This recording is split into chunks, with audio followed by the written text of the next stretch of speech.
Bismillahirrahmanirrahim, me emrin Allahut mëshiruesit, mëshirbërësit. Kemi menduar që të trajtojmë pikërisht një çështje shumë madhore, pas së cilës rendin në fakt të gjithë njerëzit, çështja e suksesit. Dhe jo pa qëllim kemi zgjedhur që çdo bisedë tonën mbi suksesin ta fillojmë me frazën e cila thotë se tek çdo njeri gjenden komponentët e suksesit dhe aftësia për të qenë i suksesshëm. Thënë ndryshe, njeriu është në të vërtetë produkti më i përsosur i cili gjendet në këtë botë, të cilën e krijoi Zoti i lartësuar dhe ekskluzivisht e pajisi me super kapitalin, logjikën, mendjen, dhe se njeriu nëse ndjek udhëzimet e produktuesit, krijuesit të lartësuar, ai ka për të qenë pra patjetër prej të suksesshmëve në këtë jetë. Kemi treguar se si suksesi nuk varet as nga parat, as nga kapitali dhe as nga fama apo pushteti. Suksesi në fakt, pra suksesi i vërtet gjithmonë, është ai i cili buron nga brenda jashtë, teksa do të gjejmë se parat, kapitali, fama dhe pushteti janë gjëra aparenciale. Sot, shkencëtarët të cilët studiojnë suksesin i mëshojnë me të madhe pikërisht këtij fakti, faktit se që njeriu të arrijë pra që njeriu të arrijë të suksesi, ai duhet ta kërkojë suksesin brenda vetes së tij, tek shpirti i tij, dhe më pas është ky shpirt i cili ja imponon edhe aparencës së tij çështjen e suksesit dhe të lumturisë. Kemi sqaruar se si suksesi është dy llojesh, suksesi i vërtet, i cili buron nga shpirti dhe ashtu si shpirti është i palimit, dhe suksesi i rrem, ai i cili është material, është falso dhe është i limituar, për shkak se ai ka të bëjë me botën materiale, ka të bëjë me çështjet aparenciale. Kemi thënë se si, për të arritur tek suksesi i vërtet, gjëja e parë që duhet të bëjmë është të gjejmë burimin e tij, pra të gjejmë se si mund të arrihet tek ai. Rruga për të shkuar tek suksesi, siç e përmendëm dhe e ritheksojmë, është vetëm nëpërmjet shpirtit. Duke njohur shpirtin ton, vetëm në këtë formë do të arrijmë tek suksesi. Prandaj, detyra e parë që i del gjithë secilit prej nesh është që t'i jap përgjigje çështjeve më thelbësore që kanë të bëjnë me unin e tij, me shpirtin e tij, me ekzistencën e tij, prej të cilave se pse gjendemi në këtë botë, kush na solli, pse na solli, cilat janë aspiratat, bindjet që duhet kemi, ku duhet të referohemi, çfarë ambiciesh duhet të ketë njeriu në këtë botë, dhe ç'është më e rëndësishme, pse erdhi njeriu në këtë botë, ç'gjurmë do të ngelen pasi njeriu të dalë nga kjo botë. Tham se për të arritur tek suksesi, përveç këtyre pyetjeve, duhet që ne të pajisemi me armë të fuqishme të cilat janë të vetmet që do të na bëjnë për njerëzve të suksesshëm në betejën tonë të suksesit. Këto armë ne i kemi trajtuar tani më 3 prej tyre. E para është kënaqësia e brendshme, dhe kemi bërë me dije se si një njeri i cili nuk është i kënaqur brenda tij, si pasojë nuk është i qetë, nuk është i prehur së brendshmi, ky njeri as që mund të imagjinohet që të arrijë suksesi i vërtet. Kemi thënë gjithashtu se arma e dytë, gjëja e dytë që duhet të posedojë njeriu për të arritur tek suksesi është harmonia shoqërore. E pra njeriu nuk është një qenie e ngurtë, por se njeriu është një qenie shoqërore. Ai ka momente të nevojshme në të cilat duhet monologoj me veten e tij, duhet të jetë vetvetja, duhet të njohë vetveten, por njeriu njëkohësisht, përveç se një individ, është edhe një familjar, është edhe një prind, është edhe një vëlla, është edhe një bashkëshort, është edhe një fëmijë i dikujt. Po kështu ai është një i afërm i dikujt tjetër. Gjithashtu, rol tjetër i njeriu në shoqëri është edhe roli i tij në profesionin që kryen, në dobi të njerëzisë. Rol tjetër i njeriu në shoqëri është edhe në përgjithësi marrëdhëniet e tij shoqërore me të gjithë njerëzit, madje pse jo edhe me botën dhe ambientin ku ai jeton. Ky ishte edhe elementi i dytë, ose thënë ndryshe arma e dytë, e cila është një armë domosdoshme, me qëllim që njeriu të arrijë tek suksesi, dhe duhet që të gjithë këto role që para përmendëm të jenë në një harmoni, të jenë në një ekuilibër, përndryshe do ta gjesh njeriu të jetë i dezekuilibruar, të jetë një njeri i cili nuk është në ekuilibër dhe si pasojë as që flitet që një njeri i tillë të jetë prej atyre që do të takojnë suksesin e vërtet. Ndërsa përmendëm se arma e tretë me cilën duhet pajiset njeriu për të arritur në botën e vërtet të suksesit, për të qenë nga njerëzit e suksesit të vërtet, është pikërisht arritja e prekshme, dhe ne treguam në lidhje me arritjen e prekshme se këtu bëhet fjalë që njeriu duhet që të jetë një person i cili edhe pse vdes vazhdon dhe jeton pas vdekjes së tij, një person i cili humbja e tij do të thotë humbje për sa e sa për njerëzve. Dhe treguam se si me arritje të prekshme nënkuptojmë gjëra të shqueshme, gjëra të dallueshme, punë dhe jo fjalë. Një njeri i cili është i këtij kalibri, një njeri i cili arrin tek arritjet e prekshme dhe të dobishme, tek punët, tek faktet, vetëm një njeri i tillë mund të quhet prej strategëve të botës së suksesit. Ne treguam se si për të qenë prej personave të cilët i takojnë arritjes së prekshme, duhet patjetër që ti t'i takosh strategjisë së hyjeve, dhe treguam se si strategjia e hyjeve bazohet tek shpreha e Konfucit që një njeri i cili dëshiron të jetë udhëheqës i shquar duhet t'i përngjaj yllit polar, i cili qëndron i fiksuar, teksa janë yjet e tjera ata që vërtiten rreth tij. Strategjia e hyjeve e mëson njeriu që kërkon suksesin se ai duhet t'i takojë 4 dimensioneve, duhet t'i takojë 4 aspekteve. E para duhet të jetë një njeri i pajisur me ambicie dhe shpresë. Po kështu, një njeri i cili don t'i takojë strategjisë së hyjeve si pasojë arritjes së prekshme dhe suksesit të vërtet, duhet që të posedojë edhe dimensionin e dytë, atë të ëndërrimit dhe të përfiturimit të ardhmërisë. Duhet që njeriu her pas here të veçohet diku në një vend të qetë, të relaksohet totalisht dhe të sjellë ndërmend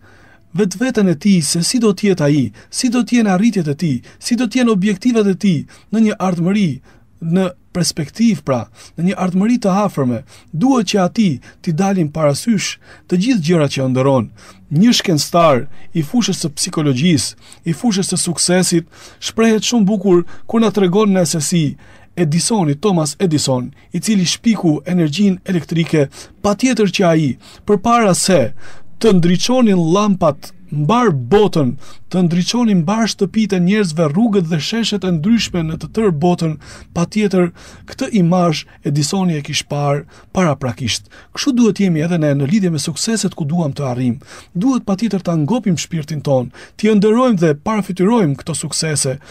përpara sa ata të vinë, me qëllim që shpirti ynë gjithmonë më tepër të sillet i etur dhe të sulet rreth këtyre sukseseve. Madje na bëhet, si më thënë, stimulim, na bëhet një motivim që kur të vijë puna për të fantazuar çështje që kanë bëjnë me suksesin, me ambicjet tona, ne duhet t'ja lëshojmë fare kapistrën fantazisë. Duhet shpesh ta pyesim vetveten çfarë dua të bëj në jetën time, ç'dua të jem dhe të thellohemi në këtë çështje. Po kështu që të jesh nga strategët e suksesit, që të jesh nga ata të cilët janë personazh të strategjisë së hyjeve dhe si pasojë, persona të cilët kanë arritje të dukshme, të shqueshme dhe të prekshme, kemi nevojë për një dimensionim personal, për një aspekt personal të tretë, që ne, aspiratat tona, ambicjet tona, t'i kemi të një kalibri sa më të madh, sa më gjigant, dhe më pas t'i segmentojmë këto aspirata, këto qëllime dhe të fillojmë që t'i konkretizojmë ata. Kurse dimensioni i katërt, aspekti i katërt që do të na ndihmojë që të jemi të suksesshëm në arritjet tona dhe t'i konkretizojmë dhe t'i bëjmë ato faktike, është zhvillimi i pandërprer i vetes son. Duhet që ne të kemi për sloganin i cili thotë: "Ji burri, për të cilin kush erdhi pas tij tha, ai ka kaluar këtej, ja ku është edhe gjurma." Të nderuar dëgjues, lidhur me këto gjëra që përmendëm, ne thamë se duhet patjetër pra që mos mjaftohemi vetëm me objektiva të vendosura në kokën tonë në mënyrë spontane, sporadike apo të paorganizuar, sepse kjo nuk mjafton. Përkundrazi, njeriu zhgënjehet keqazi kur, edhe pse e dëshiron shumë suksesin, nuk vepron ashtu siç ftojnë që të veprojmë ligjet e tij. Prandaj, të nderuar dëgjues, duhet të jemi shumë të kujdesshëm në lidhje me suksesin. Sot shkencëtarët të cilët studiojnë çështjen e suksesit na tregojnë se organizimi i suksesit, ndjekja e ligjeve të tij, është ajo e cila duhet që të jetë çështja më primare. Duhet që të jetë gjëja më e parë të cilën duhet të bëjmë. Madje të dhënat shkencore tregojnë sot se një njeri i cili ulet dhe vendos një agend, vendos një le të themi një projekt për arritjet e tij, për gjërat që synon të fitojë suksesin në to, është një njeri tepër i suksesshëm, saqë ata shprehen që një person i cili thjesht ka një agjendë javore të tij, të punëve të tij, automatikisht thjesht nga prania e kësaj agjende, e cila është e sqaruar, pra tregon në të oraret, tregon në të takimet, tregon në të objektivat të cilat kërkon ky person, thjesht nga prania e kësaj agjende, edhe pse jo e shpjeguar në detaj, ky njeri e korrigjon arritjen e tij, pra arritjen e prekshme në një masë deri në 70%. Kurse në krahun tjetër, nëse ai ka një agjendë të detajuar, arritja e tij shkon deri në masën 170%. Prandaj të nderuar dëgjues, duhet të bëjmë shumë kujdes në lidhje me parapërgatitjen tonë për një ndërmarrje që duam të kryejm, për një akt që duhet të veprojmë dhe për një sukses që duam që të arrijmë. Madje të dhënat shkencore tregojnë në ditët tona se njeriu duhet të jetë shumë i dhënë pas çështjes organizative dhe tregojnë se çdo orë studim, madje disa dhëna shkojnë edhe më larg se sa kaq, thonë çdo 2 deri në 3 orë studim i planit për arritjen apo suksesin ku do të arrish, do të thotë të shkurtoj përkatësisht po aq ditë nga arritja e këtij suksesi. Pra, 1 orë të shkurton ndoshta edhe 1 ditë të tërë për arritjen e suksesit. 2 orë të shkurtojnë ndoshta edhe 2 ditë të tëra e kështu me radhë në varësi të suksesit që duam të arrijmë. Që njeriu të organizohet, që njeriu të kryejë ligjet e suksesit ashtu siç duhet dhe një prej cilave ishte edhe ligji organizativ, kjo gjë është vetëm në dobinë e këtij personi, sepse shumë veta mendojnë se është humbje kohe që njeriu të merret me çështje organizative, të marrë një lapz dhe një letër dhe të shënojë në të anën organizative të çështjes që ai don që të arrijë. Këto gjëra ishin disa gjëra të cilat i takojnë në fakt asaj çfarë kemi parafolur deri në këtë moment në lidhje me çështjen e industrisë së suksesit. Kurse më tej, pas një shkëputje relaksuese enkas për ty dëgjues i nderuar, do të kthehemi tek biseda e ditës së sotshme, pasi treguam pra se njeriu për të takuar botës së strategëve të suksesit të vërtet duhet posedoj 4 armë. Tani më kemi trajtuar 3 të parat prej tyre. Kemi trajtuar armën e kënaqësisë së brendshme, prejes, relaksit të brendshëm, e qetësisë së brendshme e cila e mundson njeriu që të jetë sa më i kulluar në mendimet e tij, në projektimet e tij. Pastaj folëm se arma e dytë që njeriu të arritë suksesi i vërtet është ajo e harmonisë shoqërore, ku njeriu duhet të jetë në një ekuilibër total në çdo rol nga rolet e tij, të cilët janë pra të karakterit shoqëror. Sqaruam edhe për sa i përket faktit se që njeriu të jetë prej atyre të cilët do të jenë prej strategëve të suksesit, do të jenë persona që do të takojnë suksesit të vërtet, duhet gjithashtu që të posedojë edhe armën e tretë, për cilën hodhëm dritë edhe pak më parë dhe që ka të bëjë me arritjen e prekshme. Pra që njeriu të jetë një person i cili kryen gjëra faktike, kryen punë reale, punë të prekshme, të shqueshme dhe të dallueshme dhe të dobishme për vetveten e tij, familjen e tij dhe për mbar shoqërinë. Sot do trajtojmë pikërisht momentin, ose thon ndryshe atë armën e katërt, e cila në fakt është arma më madhore, është arma pa të cilën 3 armët e mëparshme nuk do të arrijnë që ta kryejnë rolin e tyre në mënyrë efikase. Është pikërisht çështja që suksesi ynë të jetë i vërtet, ai duhet që të vijojë drejt suksesit në biznesin e amshimit. Pas kësaj shkëputje relaksuese, enkas për ty dëgjues i nderuar, kthehemi sërish dhe trajtojmë pikërisht këtë çështje të cilën kemi zgjedhur ta trajtojmë në ditën e sotshme, pra se si të jemi të suksesshëm në biznesin e amshimit, këtë element të 4 të suksesit të vërtet.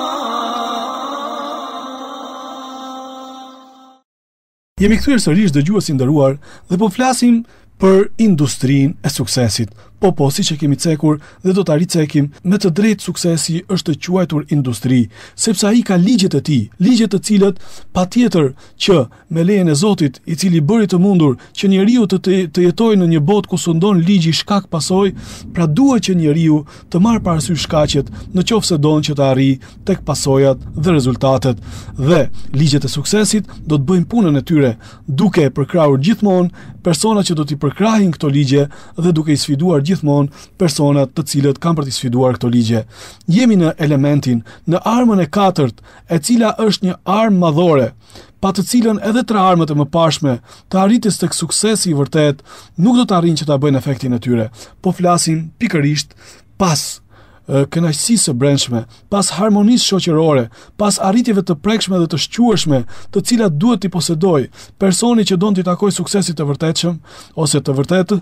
Po flasim pikërisht për elementin e 4, që ky person duhet synojë suksesin në biznesin e amshimit. Kur flasim për suksesin në biznesin e amshimit, dëgjojmë se sa bukur thur vargjet e tij, shumë domethënëse, vjeshtori, në të cilat ai sqaron bukur faktin se një person i cili nuk ka sukses në këtë botë, ai patjetër që nuk ka për të pasur sukses në biznesin e amshimit, dhe se në mënyrë të ndërsjell apo edhe e kundërta ose thënë ndryshe anasjellta ekziston, se personi i cili nuk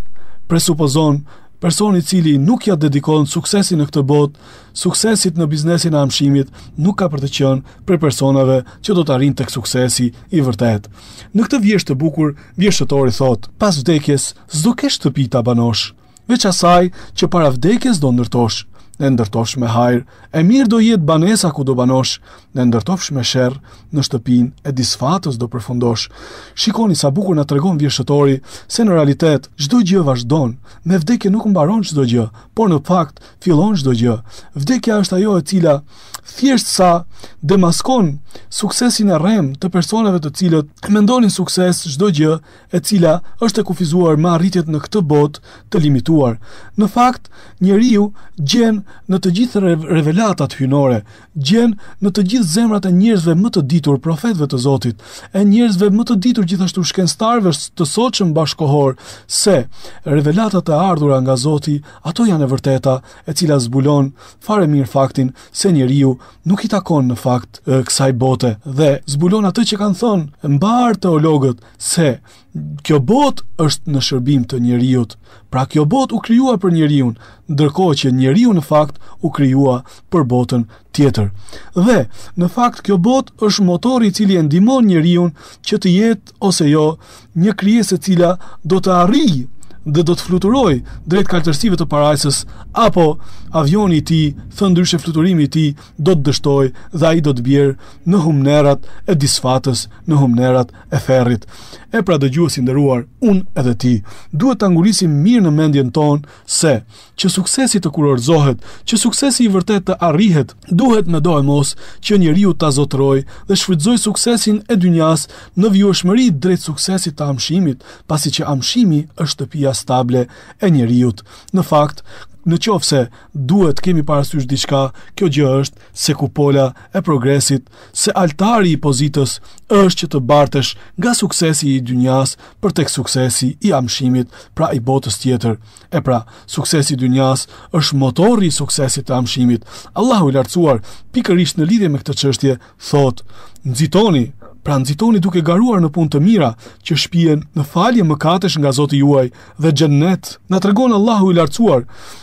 na motivon, na tregon se të gjithë punët që ne bëjmë në dynja duhet të kenë një dedikim, të gjithë këto punë duhet të kenë një motivim, duhet të kenë një stimulim, të gjithë këto punë në fakt kanë një rezultat, të gjithë këto punë kanë një shpërblim madhor, dhe ky shpërblim madhor është falja e mëkateve, e rrëshqitjeve, e lëshimeve, sa e sa për të cilave i bëjmë ne njerëzit në këtë botë. Falje mëkatesh nga Zoti ynë. Në qoftë se ne garojmë duke bërë punë të mira, atëherë me lejen e Zotit, sipas asaj thënie kuranore, dhe nuk ka kush flet fjalë më të vërtetë se fjala e Zotit, sipas asaj thënie, ne do të jemi prej personave të cilët përveç se Zoti i lartësuar ka për t'u falur mëkatet dhe lëshimet e tyre, ka për t'i shpërblyer me parajsën. Parajsën e cila është vendi i lumturisë, i rinisë, i begatisë, i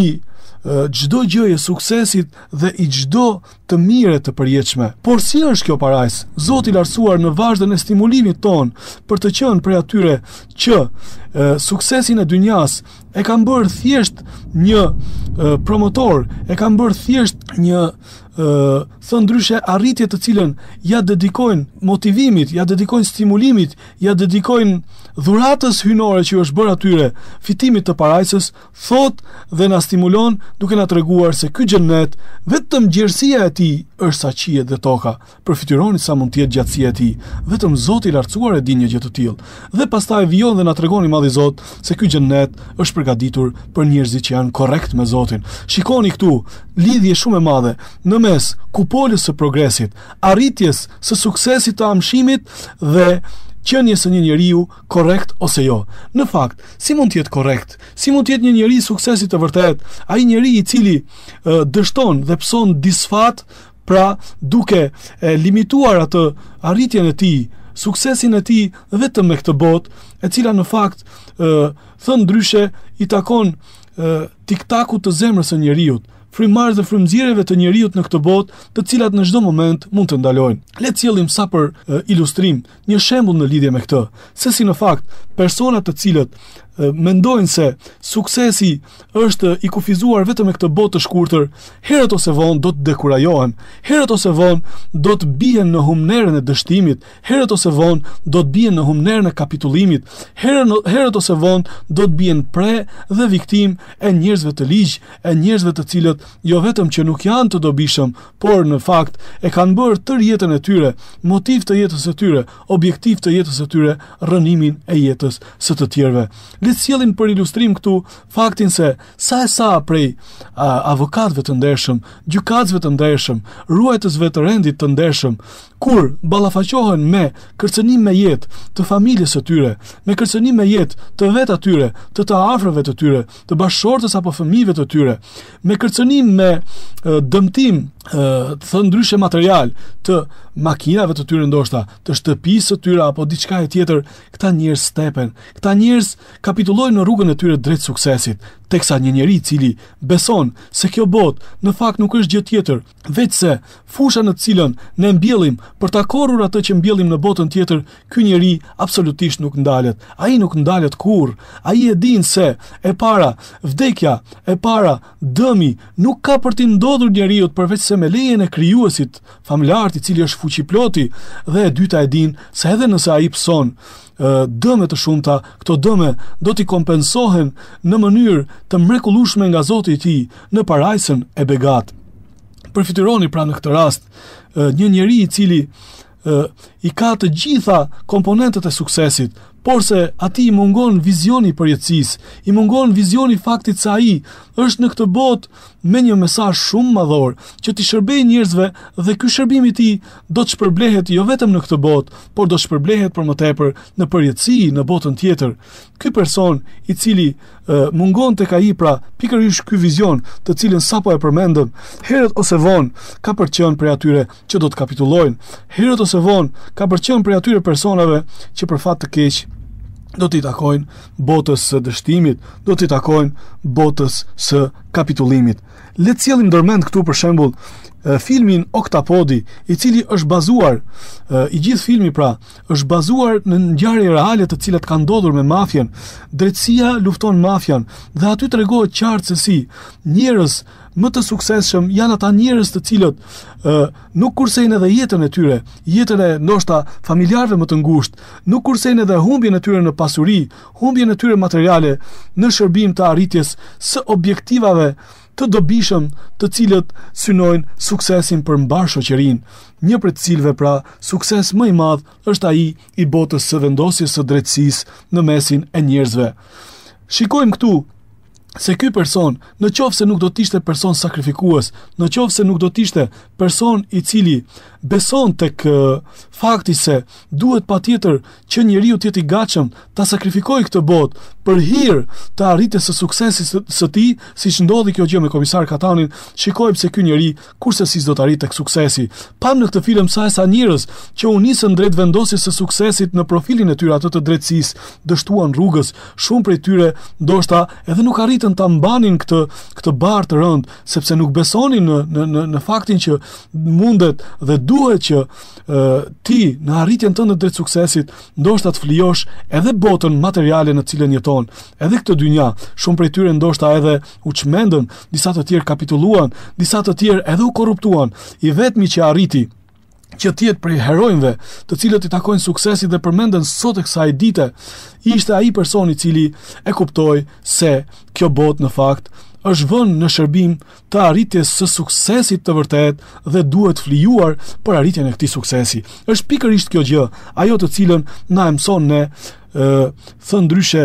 mesazhi hynor, revelata hynore islame, kur na mëson se në fakt amshimi është më i përsosur dhe më stabil dhe njeriu duhet ja dedikoj të gjitha sakrificat e tij, të gjitha arritjet e tij, duhet ja dedikoj të gjitha të lodhjen e tij, mundjen e tij,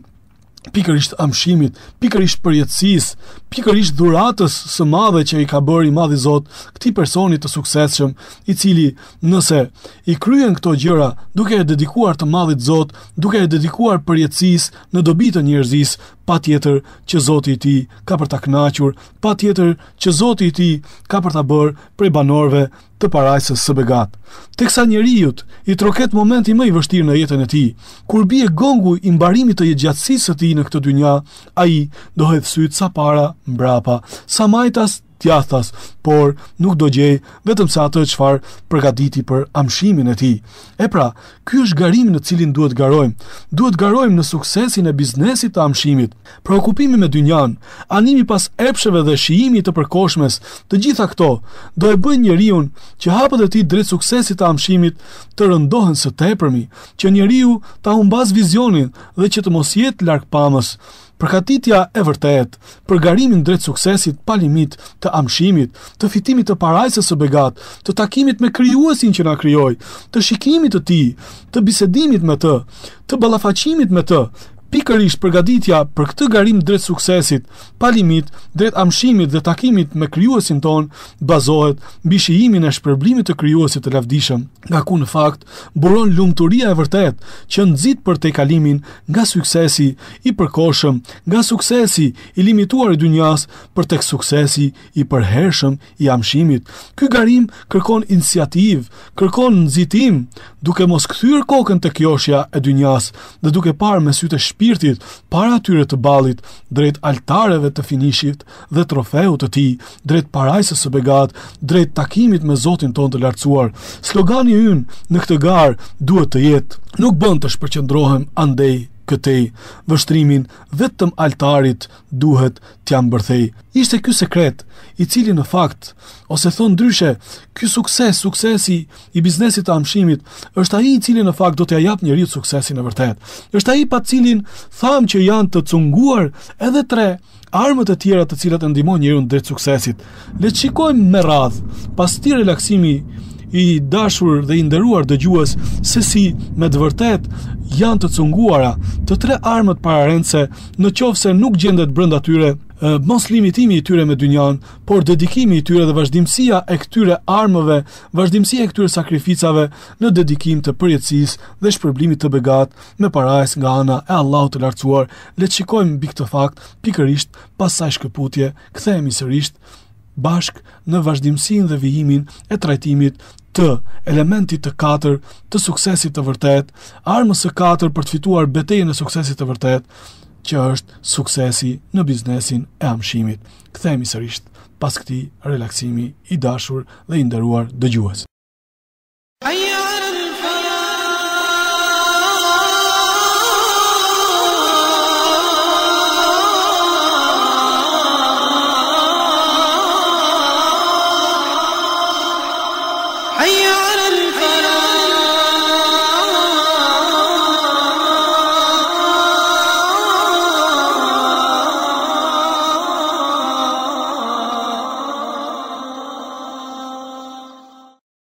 Jemi kthyer sërish i dashur dëgjues dhe po flasim në vazhdimsi mbi faktin se si Të tre armët e më pashme që përmendëm në fitimin apo për të fituar betejën e suksesit, ajo e kënaqësisë së brendshme, ajo harmonisë shoqërore dhe ajo e arritjeve të prekshme apo punëve produktive, punëve me fryte të konkrete dhe faktike, të tre këto armë janë armë të cilat janë të cunguara që nuk do ta çojnë njeriu tek fitoria e betejës për sukses. Le të kthehemi duke trajtuar secilën nga këto tre armë në bashkërendim me suksesin e biznesit të amshimit. Pikë së pari, kënaqësia e brendshme. Në fakt, kënaqësia e brendshme nuk mund të arrihet nga ana e njeriu, përveç se nëse njeriu rend pas diçkaje e cila plotson në maksimum, ashtu siç tham, në mënyrë të palimituar çdo ambicie të njeriu. Shikoni çfarë thot krijuesi i lartësuar kur flet për momentin kur do të plotësohen të gjitha ambicjet e njeriu, momentin e kuriorzimit të njeriu me fitoren e parajsës. Thot Allahu i lartësuar, ata në parajs do të kenë çfarë të dëshirojnë dhe ne do të shtojmë nga ana jon të tjera gjëra. Shikoni pra, në fakt në parajs krijuesi ka përgatitur shpërblim, ka përgatitur mundësi që të arrijë njeriu në kulmet e ambicieve të tij, që të arrijë njeriu në çdo gjë që synon. Jo vetëm, por krijuesi ka përgatitur edhe çështje të tjera, të cilat njeriu as që mund t'i përfitojë dhe do të jenë nga elementet që do t'i dhurojnë njeriu kulminacionet e arritjeve të ambicieve, dëshirave, kulminacionet e arritjes së kënaqësisë dhe lumturisë në botën tjetër. Kurse kjo botë, çfarë mund të premtohet në të? Siç thot një dietar i nderuar, thot, njeriu nëse do t'i dhuroje një pronë shumë të madhe në një nga vendet më luksoze të botës, ai shumë shpejt, pasi ta bënte të tillën këtë pronë, do të vijonte dhe të ishte i pakënaqur, duke pyetur, po pjesa tjetër, po pronat e tjera, si do t'u bëhet atyre? Pastaj thot, nëse ati do t'i thuaj, ta kemi falur ty komplet tokën, do të thonte, po si do t'i bëhet punës që ta bëj timen edhe hënën? Pastaj nëse do t'i thuaj ati, urdhroj, kemi bërë tuat, pra jam pronë e jotja, toka, hëna, yjet dhe çdo gjë tjetër. Ai do të thoshte, por dua që këto të jenë të përjetshëm në përjetësi, sepse në momentin kur njeriu kujton fundin e tij, atëherë ai e kupton se suksesi i tij, lumturia e tij nuk është një lumturi e vërtet. Teksa ne në parajs na janë premtuar nga Zoti i lartësuar pikërisht këto element. I pari elementi i përjetësisë, i dyti elementi i realizimit të çdo dëshire dhe ambicie, dhe i treti elementi i vazhdimësisë në këto gjëra, madje duke na dhënë krijuesi i lartësuar her pas here edhe gjëra të cilat qëndrojnë mbi ambicjet, qëndrojnë mbi ato përfytyrimet apo parafytyrimet tona. Shikoni se si elementin e parë, armën e parë në betejën e suksesit, atë të kënaqësisë së brendshme, prejes dhe qetësisë, nuk mundet që ta ngop këtë përveç se besimi në amshim. Kalojmë tek elementi i dytë. Elementi i dytë, i cili është ai i harmonisë shoqërore. Në fakt, nuk do ta gjesh njeri i cili është në harmoni shoqërore përveç se atë njeri i cili beson në përjetësinë, i cili beson në faktin se ka ardhur në këtë botë për të provuar nga Zoti i lartësuar. Pikërisht në lidhje me çështjen e ekuilibrimit të tij në shoqëri, pikërisht në lidhje me çështjen e harmonisë së tij në shoqëri. Le të shikojmë tek shembulli më i arrir, profetët e Zotit, se sa të suksesshëm qenë ata në familjen e tyre. Le të shikojmë tek shembulli i gjallë i profetit Muhammed, profetit të fundit të Zotit, si ai jo vetëm ishte një profet i suksesshëm, por para së gjithash, apo bashkë me këtë, ai ishte përveç se një profet i suksesshëm, një prind i suksesshëm, ishte një bashkëshort i suksesshëm, ishte një shok i suksesshëm, ishte një udhëheqës i suksesshëm në të gjithë fushat e jetës. Ai madje gjente kohë që të lidhte ato relatat e tij të ngrohta dhe të bukura, që të ngushëllonte edhe fëmijët në rrugë, saqë në një rast tregohet se si profeti Muhammed, kur po ecte në rrugën e tij, pa një djalë për cilin kishte dëgjuar se i kishte fluturuar gardalina e tij nga kafazi dhe ishte shumë i mërzitur, dhe profeti Muhammed e ngushëllon duke i thënë atij. Ai quhej Omeir dhe i thot: "O Omeir, si u bë puna e gardalinës tënde?" Pra shikoni se si profeti i Zotit gjente kohë të ngushëllonte edhe fëmijët, madje shikoni se si ai na tregon ne se njeriu më i mirë dhe më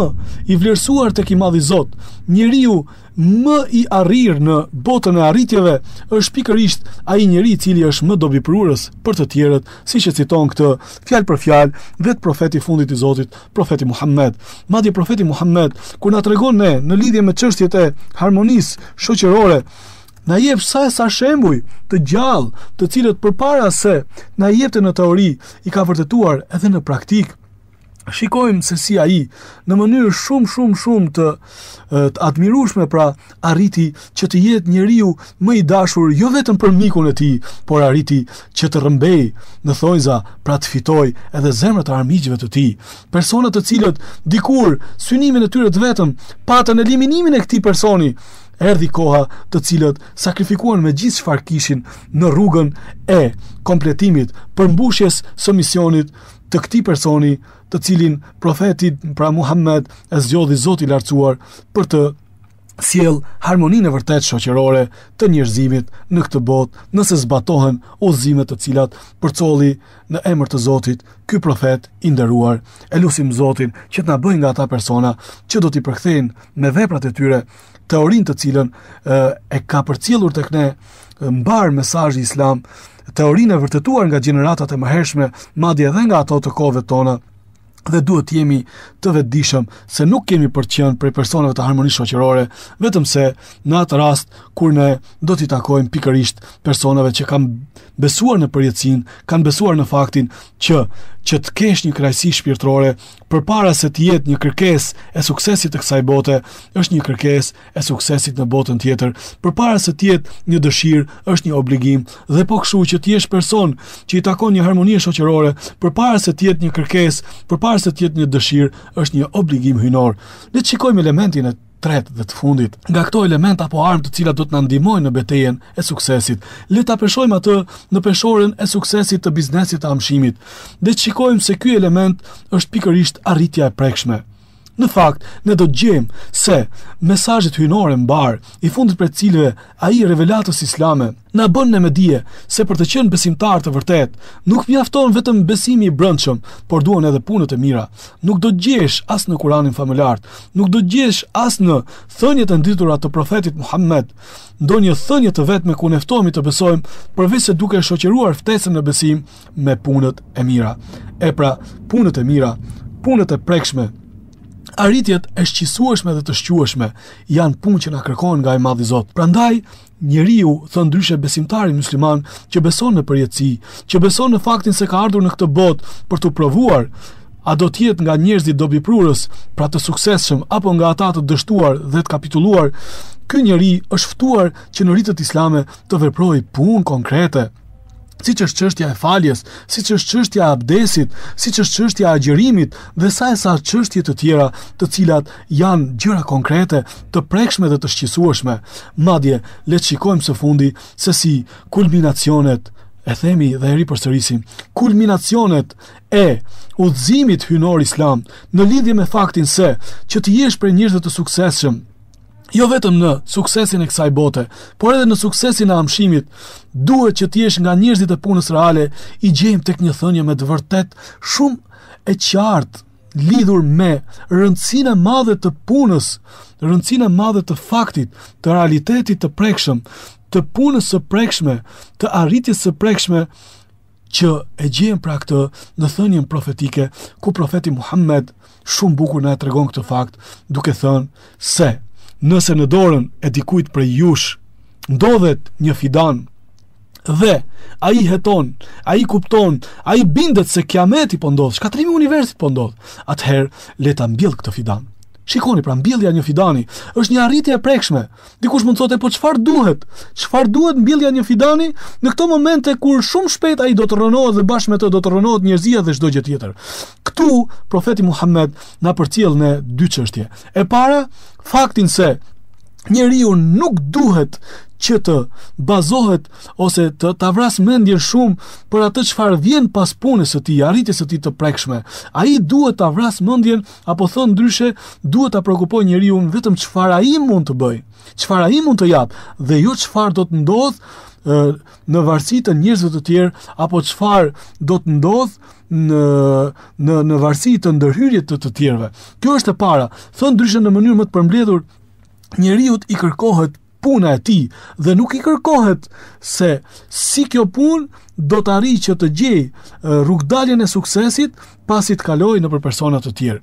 Çështja e dytë këtu është për të kuptuar se i madhi Zot na ka treguar ne se në fakt punët duhet të kenë një qëllim tjetër. Qëllimi duhet të jetë që ne ta presim shpërblimin për këto punë, jo vetëm në këtë botë, por që është më e rëndësishme ta presim shpërblimin për këto punë në botën tjetër, gjë e cila përcillet shumë bukur, përcillet në mënyrë shumë të arrirë nga kjo thonja e profetit Muhammed, të cilën e vlen ta ripërsërisim, në cilën ai thotë, nëse në dorën e dikujt prej jush gjendet një fidan dhe ai ndjen dhe heton se shkatrimi i universit po ndodh, le ta mbjell këtë fidan. Po trajtojmë tematikën e industrisë së suksesit, edhe një herë ju faleminderit dhe ju mirëpresit.